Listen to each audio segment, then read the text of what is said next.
Está el ambiente invalidar, que es donde las personas vamos creciendo, como decíamos, modelamos las conductas, donde la experiencia personal es invalidada.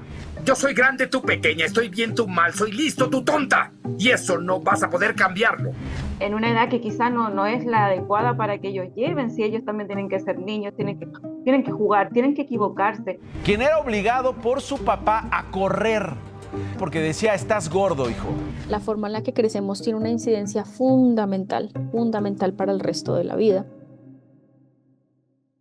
Buenas, buenas, buenas a todos los que nos ven o a los que nos escuchan. Ojalá que nos escuchen porque estamos dejando estos video podcast también ahí en Spotify y en otras redes que no me acuerdo los nombres, disculpen. Em, y pues tan chévere que es, ¿no? Que uno vaya como conduciendo o que uno vaya ahí en el bus y es como una espera tan larga y pues tal vez uno no tiene, cuando va en el bus uno no tiene espacio suficiente para ver un video, cuando uno va conduciendo definitivamente no puede ver video, pero nos pueden ir escuchando y pues tan chévere, ¿no? Que estén aquí, vamos ahí con ustedes ahí en el carro, en la caminata, en la bici, no sé. Entonces, bienvenidas, bienvenides, bienvenidos a otro de nuestros capítulos. Hoy vamos a hablar un poco de trauma infantil y a pesar de que vamos a tratar de ser muy cuidadosas con este tema, si hay alguno de los temas aquí, vamos a mencionar algunas palabras o algunas situaciones que pueden ser muy traumáticas o pueden generar memorias o incomodidad. Si ustedes creen que esto puede ser un poco, que ustedes están en un momento muy sensible o que no se sienten cómodos escuchando más allá, sería importante que tal vez o escuchen el podcast o lo vean con discreción o tal vez no lo escuchen, porque lo más importante es cuidar su salud mental. Pero si se sienten cómodos, adelante, sigan, siéntense aquí. E igualmente vamos a tratar de ser muy, muy cuidadosas con lo que vamos a hablar para que ustedes también estén bien. Como siempre, Vivi, Vero, es un placer que nos reunamos, ¿no? Como tan chévere que tengamos este espacio para hablar eh, de todas estas cosas en las que trabajamos, en las que nos movemos hace un muy buen tiempo, de distintas formas, en distintas carreras, y eso me parece fenomenal. ¿Quieren contarle así rapidito a la audiencia quiénes son? Eh, por si alguien nos está visitando por primera vez, de pronto no sabe. Y luego empezamos a hablar. Super. ¿Me Pero, presento yo? Ok. ujú. Hola, hola. Un gusto poder estar aquí nuevamente. Gracias por la audiencia, por escucharnos, por compartir de pronto también sus vivencias. Soy Verónica Ojeda, soy psicóloga clínica y me dedico a la terapia de pacientes borderline, con desregulación emocional principalmente. Y bueno, muy de la mano con lo que vamos a trabajar hoy, asociados al trauma también. Así que muy bienvenidas, bienvenides, bienvenidos. Sí, bueno, mi nombre es Viviana Neira, soy de profesión trabajadora social y trabajo en un programa de infancia acá en Chile, que es de la línea de protección de el Servicio de Mejor Niñez. Y trabajamos con familias, como soy la trabajadora social, mi dupla trabaja directamente con niños que han sido vulnerados en sus derechos y a mí me toca trabajar con los grupos familiares, entonces es más o menos ahí donde me desenvuelvo. También tuve ahí un paso por la teología, estudié teología unos años y como he dicho en otros lugares o en otras ocasiones, de eso no se vuelve, no se regresa, uno tiene ya como una perspectiva, como unos lentes donde ve también y hace teología desde distintas áreas en el fondo. Ujú. Así que eso por mi parte. Bueno, para todas las personas que no me conocen, mi nombre es Ana María. Soy abogada, he trabajado con temas de derechos humanos, con temas de derechos humanos un montón. eh, y luego decidí volverme teóloga. Y ahora mismo estoy haciendo mis estudios doctorales y estoy investigando sobre temas de violencia y temas de colonialidad. Muchas más cosas, pero puede ser que ustedes no estén tan interesados. Entonces, pero si están interesados, pregúntenme, que yo siempre quiero hablar sobre mi investigación. Eh, la vez pasada estábamos hablando un poquito, ¿no? Sobre por qué estamos hablando de trauma, por qué estamos hablando del rol de la iglesia o el rol de la fe o el rol de las creencias y el rol de la colonialidad y todo el tema histórico institucional que sigue reproduciendo patrones violentos o abusivos o de negligencia en la sociedad. Pero hoy particularmente queremos hablar sobre el tema de trauma infantil. Y una de las cosas que hablamos la vez pasada es que hay muchas personas, nos contabas, Vero, que hay muchas personas que dicen como, ay, no, es que esto, ¿para qué? Esto es una moda, esto no es importante. O inclusive personas que dicen, no sé por qué, de la nada, ¿no? Me apareció este síntoma, yo de la nada me comencé a sentir súper ansiosa por X o Y razón, ¿verdad? Eh, pero pues a veces uno no hace la conexión y resulta que muchos estudios, mucho trabajo que se ha hecho, que agradecemos a todas estas personas que han dedicado su tiempo para hacer todo este trabajo de investigación y también lo han hecho como lo hacen ustedes dos que trabajan directamente con las personas, han encontrado que la forma en la que crecemos tiene una incidencia fundamental, fundamental para el resto de la vida. Y una de las cosas que hablábamos, ¿no? Es que hay no, que el trauma infantil, esto, ¿no? Que tan sensibles. Em, pues es que los niños son sensibles y los niños son vulnerables. Cualquier cosa que haya ocurrido en esa época es 10 veces más grave que si le ocurriera a uno cuando uno está en la adultez. No es lo mismo gritarle a una personita que no se puede defender de ninguna forma que gritarle a una persona adulta y las dos están mal, pero solo una se reprocha socialmente, ¿verdad? Siempre vivimos en una sociedad tan centrada en lo adulto que cuando, por ejemplo, hablamos del maltrato físico, como lo hablamos del tema de la violencia doméstica, todavía todos los sistemas legales y todo eso se centran mayoritariamente en lo que ocurre a personas adultas, ¿verdad? En mi país, por ejemplo, si una persona golpea a otra persona y le ocasiona heridas o le ocasiona daños, cualquiera sea que se puedan probar, esta persona puede tener incluso una condena penal, pero no es lo mismo para los niños, para las niñas, para las niñas. No es exactamente igual, porque cuando hablamos de la violencia que ha ocurrido o que sigue ocurriendo en muchos hogares, siempre se dice, pero eso está en el pasado y eso ya no importa. Y hoy estamos aquí para decirles, eso sí importa y tiene unas consecuencias muy profundas en nuestra vida y lo mencionamos la vez pasada, incluso consecuencias que pueden durar por el resto de la vida o pueden tomar muchos años en sanar. Entonces, pero yo te veo así como con unas ganas de quiero. Sí, sí.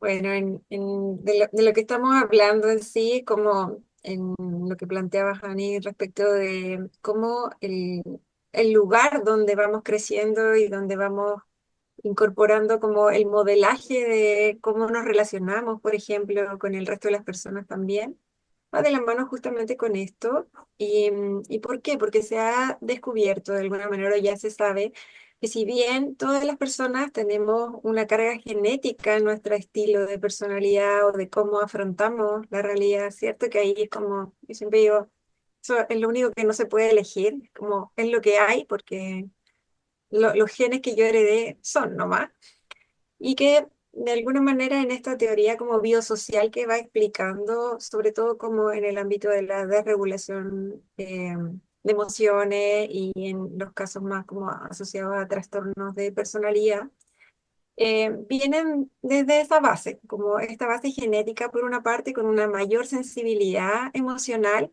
donde estas personas tienen en general una capacidad como de leer a la gente de manera diferente, mucho más sensitivo o como leyendo este lenguaje de una manera más innata.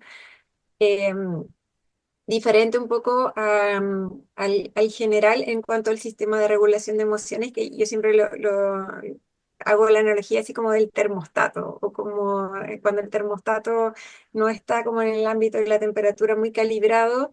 Nos cuesta determinar a veces si me tengo que poner más ropa, me abrigo más, me abrigo menos, y a veces también no se tiene mucha noción de lo que está ocurriendo como en el contexto. A nivel de emociones es más o menos similar. Cuando hablamos de regulación de emociones tiene que ver un poco con esto, como esta dificultad para poder, frente a un estímulo, en el pic en que se dispara la emoción, volver a un retorno rápido cuando esto se ha activado, digamos. Y eso genera en el fondo reacciones a veces que no son tan efectivas en las personas.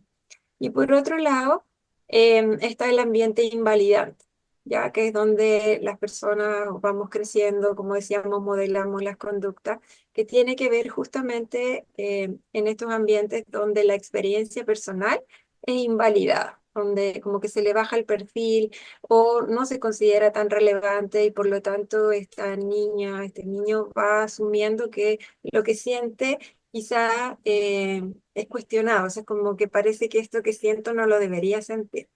Y empiezan a aparecer formas de reaccionar frente a las situaciones de manera un poco más desajustada o desadaptativa a través de eh, distintas estrategias que van encontrando para sobrevivir esto. Entonces, en ese sentido, el ambiente invalidante, que obviamente en la mayoría de los casos es inconsciente, porque también es aprendido, como hemos hablado en otros capítulos, como esto del trauma también es intergeneracional. En este caso, que puede ser desde conductas de apego, como ya hemos mencionado, apegos organizados, que aun cuando no son los más efectivos, pueden generar al menos una estabilidad al niño, o sea, cuando lo retan, sabe cómo comportarse en ese ambiente, de alguna manera le genera una conducta que se puede adaptar a eso. En los ambientes que son más desorganizados, donde el niño no sabe con qué se va a encontrar, que es como andar pisando huevos, no sé cómo va a estar hoy día, no sé cómo va a reaccionar, a veces reacciona así, a veces no, es como que empieza a generar también una manera como disruptiva en cómo me relaciono con esto, y queda como descolocado en ese sentido. Entonces, ¿qué son los que generan, hemos dicho también, los traumas más complejos? Entonces, cuando el ambiente invalidante, que puede ser muy sutil, hemos dicho que cuando hablamos de trauma infantil, generalmente entendemos el trauma como abuso, ¿cierto? Como golpe, violencia doméstica, negligencia, que es como lo más conocido. Cuando vemos el ambiente invalidante, pueden ser cosas tan sutiles que a veces ni siquiera las consideramos, como que, no sé, la Anita me diga, uy, que hace calor hoy día, o tengo mucho calor. Y yo le digo, pero ¿cómo vas a tener calor? ¿Cómo se te ocurre? Si hace frío, estás equivocado, ya ponte algo, de hecho, no te saques el polerón porque hace mucho frío. Entonces, esa es una invalidación de la experiencia del otro. O el niño que está tomando agua y dice, uy, todavía tengo sed, quiero más, pero ¿cómo vas a tener sed si ya te tomaste un vaso de agua? No puedes tener sed. Entonces, muchas veces, sin querer, vamos invalidando la experiencia personal del otro, y la persona empieza a entender que lo que siente o lo que está viviendo parece que está muy exagerado, como que, uy, ¿será que? Y se empiezan a cuestionar, como, ¿será que realmente tengo que sentir esto? ¿Será que esto que yo siento es o está equivocado? Y en ese tipo de situaciones se van generando también algunas experiencias cuando se mantienen en el tiempo, que se van transformando en el trauma más complejo a futuro. Vivi, yo me acuerdo que cuando estábamos preparando este episodio, tú habías mencionado como algunos ejemplos de cuando los chiquillos, solo para continuar con lo que Vero estaba diciendo, que hay cosas que no parecieran abuso, pero son formas en las que se lastima al otro. Y hablábamos de estas cosas que aparentemente son positivas, ¿no? Como, ay, tú tienes que ser el mejor estudiante de la clase, tú tienes que ser la niña buena, porque las niñas buenas les va bien, ¿no? O qué bueno que siempre tú te portas tan bien, ¿verdad? Y yo me acuerdo que tú me contabas un poco de que esto es una limitación al ser niño. ¿Tú quieres contarnos un poco sobre eso? Sí, básicamente porque bueno, nos ha tocado entre las muchas como casos que nos tocan ver, están, ¿cierto? Estos padres que buscan así como una excelencia extrema en sus hijos, privándoles también de la experiencia de ser niños. Entonces tienen que sobresalir, tienen que ser los mejores, tienen que solo decir cosas buenas de ellos. Entonces, claramente esto le pone una carga a los niños que está muy difícil de llevar en la etapa del ciclo vital que ellos están. Si bien es cierto, claro, se conocen a veces las capacidades de los niños y todo, pero esta carga de pedir la excelencia, de sobresalir siempre, es un estrés que llevan los niños en una edad que quizá no es la adecuada para que ellos lleven, si ellos también tienen que ser niños, tienen que jugar, tienen que equivocarse. A veces eso también es como un maltrato, por decirlo así, que no se les permite equivocarse a los niños, no se les permite experimentar. Es que si tú haces eso, te va a pasar esto, así que no lo hagas. Entonces, no se les permite a ellos equivocarse, reconocerlo, aprender de eso. Es una experiencia que le estamos quitando a los niños. Entonces, por un lado está, claro, pedir la excelencia, y por otro lado está padres que invalidan a sus niños en sus capacidades. Estos días tuvimos un caso de una mamá que tiene dos hijos que son TEA, ambos. Eh, y, mm, y son, pero TEA muy funcionales, muy funcionales. Ellos son, incluso nosotros coordinamos, para las ah, personas que no sí, saben. son personas que están que están en el espectro autista. Y ellos son muy funcionales. Yo no sé si es la palabra correcta de decirlo, pero sí recuerdo que al hacer coordinación con el colegio nosotros fuimos porque el discurso de la mamá era casi como que ellos no podían hacer nada. Eh, en el colegio nos dijeron, pongámosle Pepita, no voy a decir el nombre de la niña, pero ella es brillante, nos dijeron con esas palabras, ella es brillante, pero la mamá no la manda a clases, la mamá no la deja socializar, la mamá la invalida, o sea, ella no puede desarrollar las capacidades que tiene. Por ejemplo, nosotros nos hizo unos dibujos, es muy buena para el dibujo para los 10 años que tiene. Entonces tiene capacidades que se pudiesen trabajar, y la mamá, no, la niña poco menos que no puede salir de la casa porque ella no es capaz de desenvolverse en otro ambiente. Entonces ahí también esa limitación que hacen hacia los niños es una vulneración en el fondo, es una vulneración. Pero ahí había algo un poco más de trasfondo y que nos dimos cuenta de que es un asunto de la mamá y de lo asistencialista que esto a ella le conviene, que sus niños, o sea, por ser, no sé, como que siempre estar pidiendo ayudas, y eso como que le conviene que sus hijos se vean ante la sociedad como niños que no pueden hacer nada, y que se respalde por este diagnóstico TEA para poder adquirir beneficios, atención, y eso en el fondo también tiene un nombre, es un síndrome.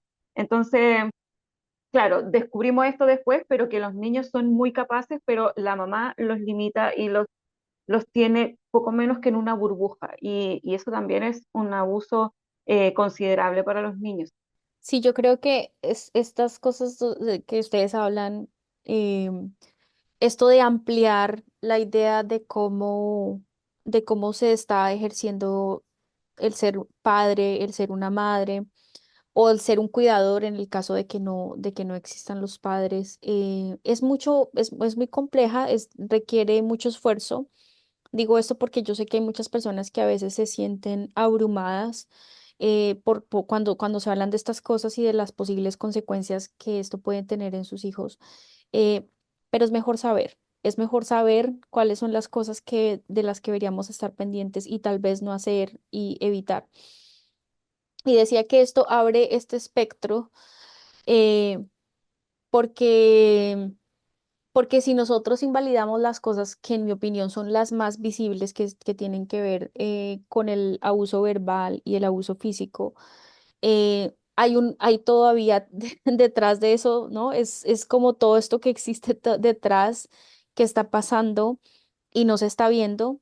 Y una cosa importante de eso, y me gustaría de pronto escuchar de Vero, es que estas situaciones, sea que sea fácil nombrarlas en el sentido de que son visibles, ¿verdad? El tema del abuso físico o el abuso verbal, como lo estaba mencionando, o que son más difíciles de nombrar, como el hecho de que los padres viven a través de sus hijos o que les tienen unos estándares altos de exigencia, o que hay padres que parecieran estar presentes, pero nunca están presentes o están presentes de manera excesiva, ¿verdad? Para las personas que les cuesta nombrar estas cosas y todo esto, en todo caso, estas circunstancias sí dejan huellas, dejan heridas que toman tiempo para sanar, ¿verdad? Y a veces incluso lo más difícil es simplemente identificarlas, ¿no? Como esto que yo viví me afectó más de lo que yo pensaba me afectó, de hecho. ¿Tú nos quieres hablar un poco más sobre esas consecuencias, Vero? Sí, ok. Me estaba acordando, perdón que estoy pendiente, está ensayando una banda estudiantil aquí alrededor, entonces no sé si se escucha en la No, no pantalla. se escucha, no se escucha. De fondo ya No es sé, eso, solamente. Entonces se escucha muy fuerte aquí. Y me distrae un poco. Pero en relación a lo que estabas hablando y lo que decía la Vivi, me acordé, Vivi, seguramente tú, o a mí se me va a caer el carnet o tú te acuerdas, pero me acordé de una publicidad que había aquí en televisión hace muchos años atrás, que no me acuerdo específicamente de qué era, que tiene que ver con esto, que ahí no se llamaba invalidación, pero que tiene que ver con esto, donde había un niño tocando piano en una imagen tocando piano y empezaba a tocar y empezaban frases así de adultos, adultos, madres, padres que decían no, que es muy tonto y le empezaban como, no, no se le ocurre nada y le empezaban como a borrar la cabeza con una goma de borrar. Y Ah, después decían, claro, no, sí, que tiene dedos para el piano y le borraban las manos, porque es más llorón que la hermana y como que al sí, final el niño en la imagen terminaba como casi desapareciendo, como muy desapareciendo. borroso como en general, porque como que iban eliminando las frases. Y ese tipo de frases son las que en el fondo van generando a nivel cerebral como estas creencias que denominamos como irracionales, porque en el fondo es como tantas veces yo he escuchado estas palabras de que soy tonta, de que no puedo, de que ando cometiendo errores o la ando embarrando, como decimos acá, que la persona al final, como esta niña, este niño, terminan creyendo que es así y empiezan a funcionar respecto de estas creencias. Como soy tonto, entonces tengo Mm, que actuar como tonto, porque en eso sí somos consistentes. Lo que mi cerebro cree, en el fondo, me genera una emoción y mi reacción va de la mano con eso. Si yo creo que yo no puedo, me voy a sentir triste o frustrado o mal y voy a actuar en relación a eso. Entonces me puedo esforzar incluso menos, porque ¿para qué me voy a esforzar si en verdad soy tonto? Y con eso además confirmo, porque si me va mal en una prueba, por ejemplo, yo voy a decir, pero si yo sé que soy tonta, si a mí no me voy a sacar más que esa nota, porque si toda la vida me han dicho que yo soy pésima para esto. Entonces empiezo a creer en esto y empiezo a funcionar respecto de estas creencias también. Entonces, claro, cuando voy llegando a la adultez, para poder ir manejando estas situaciones, voy tratando de generar conductas que me ayuden como a sobrevivir esto.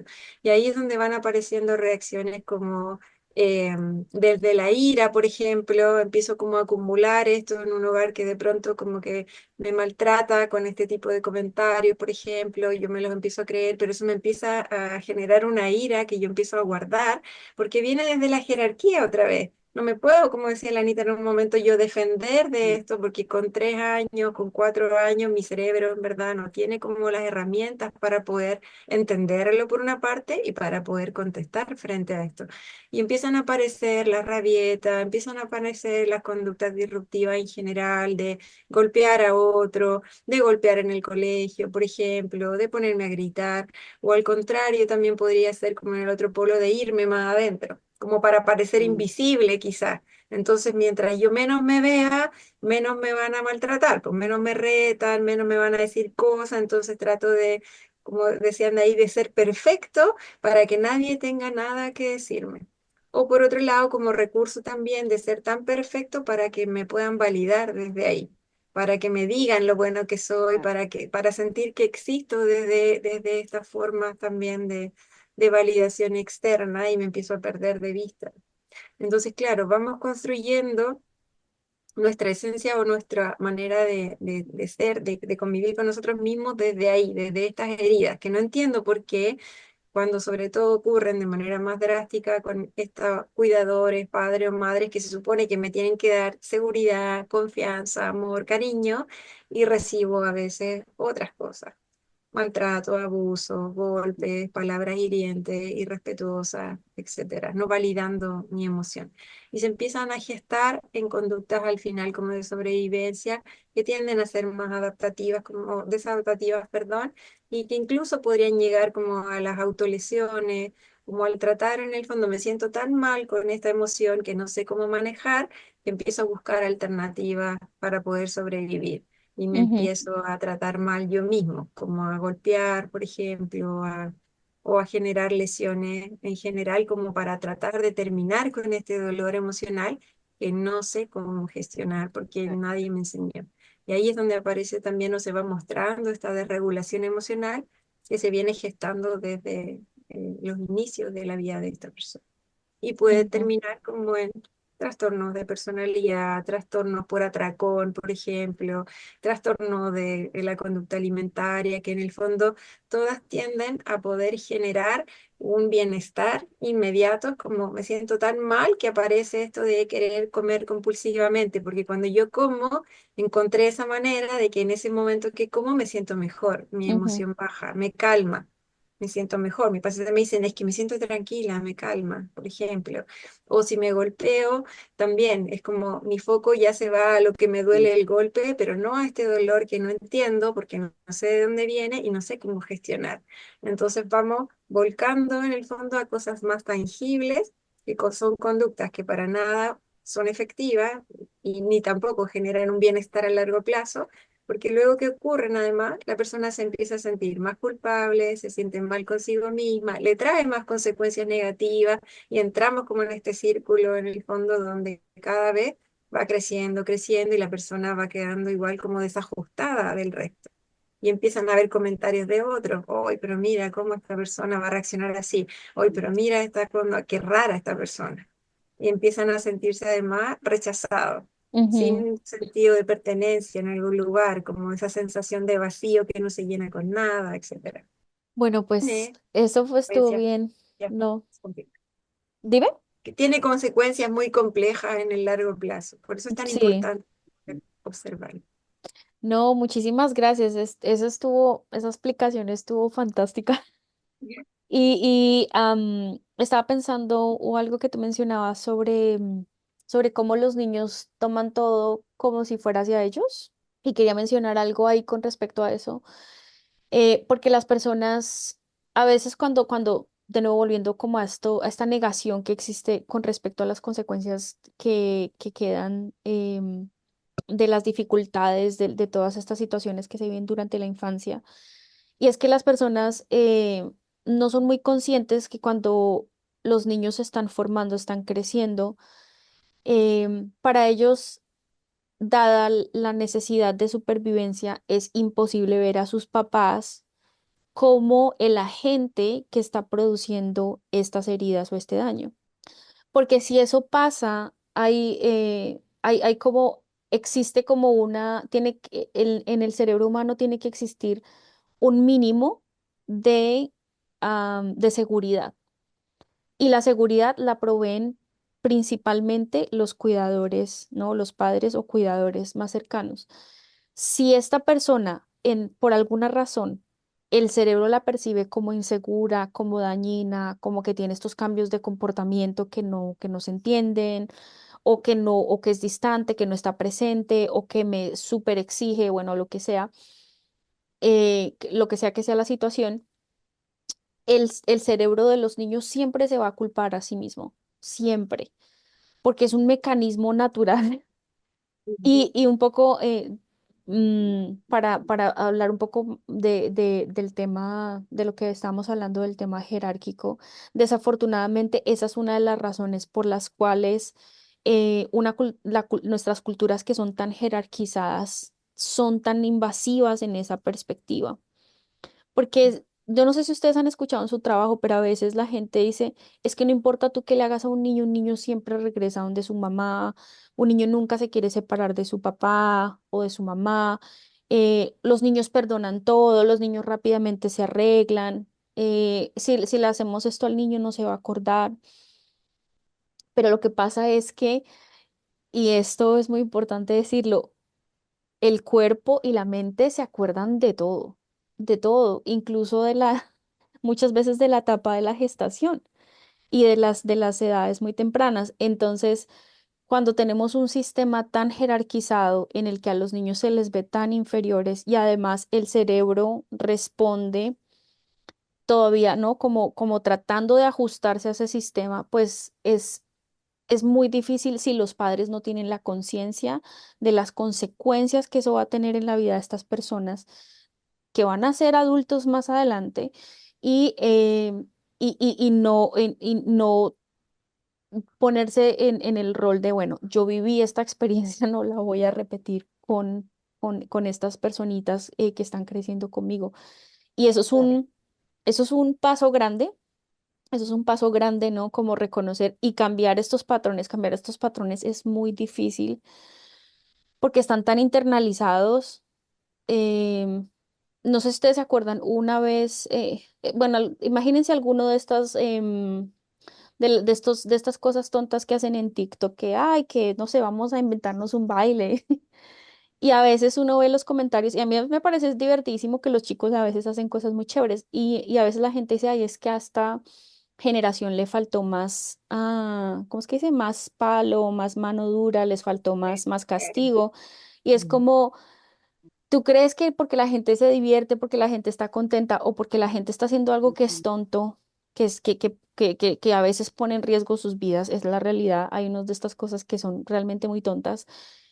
¿Tú crees que esto se resuelve a través de la violencia? Es decir, esto está reproduciendo los ciclos de violencia de los que estábamos hablando con el tema de la colonialidad. Pero eso era lo único que quería decir porque no le quería quitar el chance a Vivi, que ya la vi que estaba que hablaba.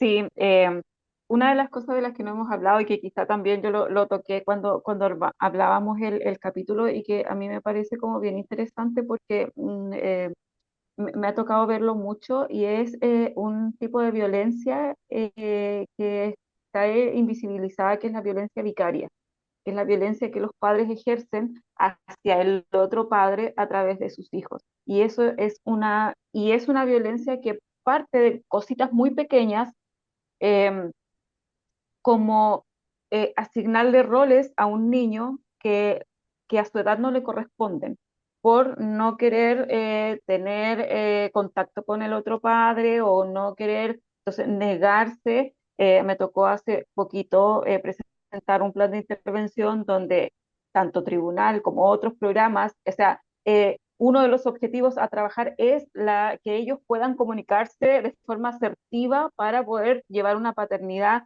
en la que el niño se pueda desarrollar de la mejor manera, de una manera integral. Al expresárselo al padre, en este caso, él se negó rotundamente. O sea, yo con esa mujer no hablo y todo yo lo voy a decir a través de mi hijo.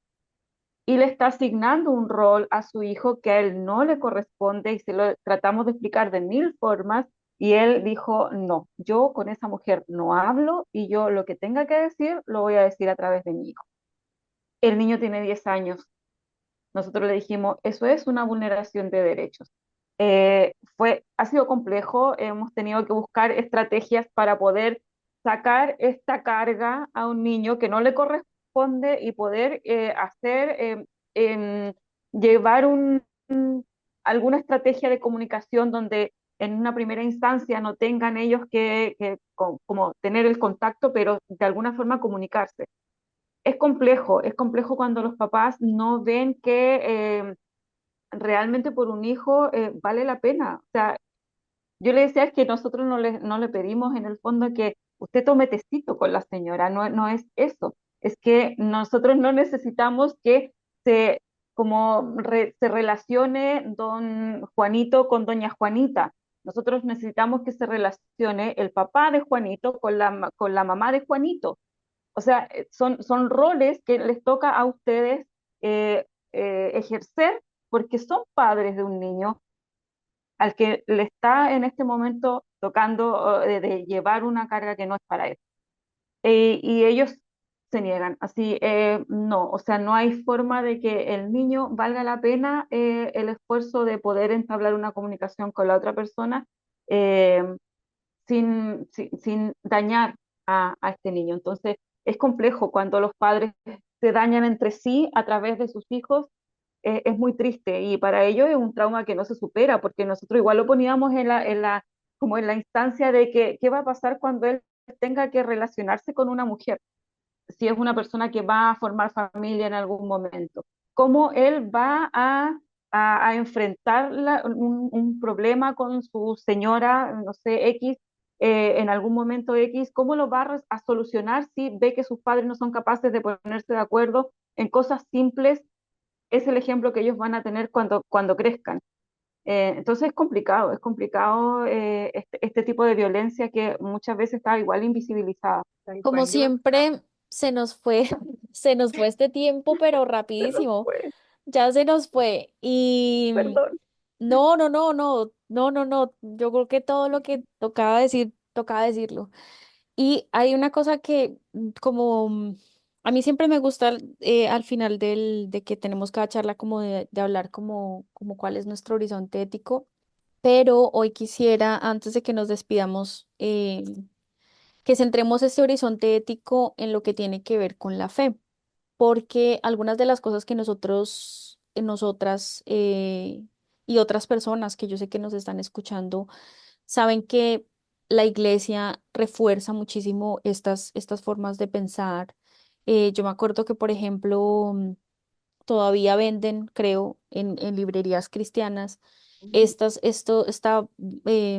¿cómo se llama? Esto es tablita como una una tabla vara. de madera que tiene como un versículo bíblico que supuestamente es para educar a los hijos, ¿no? Es básicamente la educación a través de la violencia física. Eh, Ujú. y he escuchado muchísimos, hay muchísimos pasajes bíblicos que hablan con respecto a eso. Hay muchísimas, están las figuras de autoridad espiritual de las que hablaremos en el capítulo de abuso espiritual y también las hemos hablado en otros episodios, eh, que siguen estableciendo esta idea, ¿no? De que el hombre es ¿cómo es? El sacerdote y que todos los demás tienen que El hogar. sujetarse, Mm. que incluso, ¿no? Hay pasajes bíblicos que hablan sobre la sujeción de los niños. Sí. Pero entonces yo creo que la invitación es no solamente cambiar cómo estamos pensándonos las relaciones, ¿no? Sino también cómo nos estamos pensando nuestra fe, nuestras creencias, no solo las creencias de la iglesia, sino las creencias con respecto a la educación, con respecto a los niños. Hay muchísima, muchísima información allá afuera para entender cómo funciona, cómo se desarrolla el cerebro humano, las etapas del desarrollo de los niños. ¿Por qué es importante no gritarles? ¿Por qué es importante si el niño está llorando, especialmente en las edades más tempranas, abrazarle? ¿Por qué es Ujú. importante que el bebé te escuche? Sí, ¿no? Que esta idea de que hay que dejarlo llorar toda la noche para que en algún momento se le pase. Todas estas son creencias, ¿no? Que se nos pasaron de generación en generación y que seguimos creyendo, o esta idea de que el papá es la figura principal, ¿no? Porque está en la Biblia, porque el pastor lo dice todo el tiempo. Entonces, mi pregunta para finalizar sería, ¿cuál creen que sea este horizonte ético? Yo creo que sería muy importante aprender, y ahí sí, como hablando de este texto bíblico, mi pueblo se perdió porque le faltó conocimiento. Y yo creo que con respecto a cómo tratamos y cómo trabajamos las relaciones familiares, que además vamos a tener un capítulo hablando más sobre esto, así que estén ahí pegaditos. ¿Cómo hacemos? ¿Cómo hacemos para cambiar este sistema de creencias? Yo creo que aprender más y buscar mm, conexiones o, digamos, este canal u otras personas que están hablando sobre esto para aprender en comunidad, para aprender individualmente cómo hacer las cosas mejor, porque pues aquí tampoco es que nadie sea el más sabio, ¿no? Y el que se las sabe todas. Creo que las tres aquí hemos tenido que aprender muchísimo y esa es la razón por la cual estamos aquí. Pero quiero escucharlas y nos despedimos. A mí me gustaría, como para cerrar también, que no quede la idea de que hemos hecho todo mal como mamás y papás, porque también es recordar que hemos tenido modelos y nuestros papás y nuestras mamás también tuvieron modelos. Entonces, como desde esto que se va transmitiendo, el poder darnos cuenta también que es muy probable que hayamos cometido errores, muchos, ¿sí? eh, donde la culpa en verdad no nos va a ayudar a resolverlo, sino al contrario, es como decía Lani, como empezar a identificar que, o a sentir, o darle sentido a esto en que hoy parece que en verdad yo hacía esto de lo que hemos hablado aquí con mis hijos o mis hijas, o hoy me acuerdo que mi mamá parece que también, o mi papá hacía esto conmigo y yo me siento así por esto, es como empezar a darnos cuenta que muy probablemente han habido episodios de nuestra vida que han estado como transitados con esta experiencia, que muchas de ellas, en lo que yo veo también, no son conscientes, son como transmitidas, fueron aprendidas por alguna razón, que no es para justificarlo, sino como para tratar de entender y para poder tener la oportunidad de reparar en el futuro. Cuando me doy cuenta, tengo la posibilidad de decidir qué quiero hacer con eso que estoy mirando o lo trabajo y lo utilizo para yo sanarme y repararme quizá en algunas heridas propias o en mi vínculo con otros o en el vínculo que tengo con mis hijos y mi hija en este momento.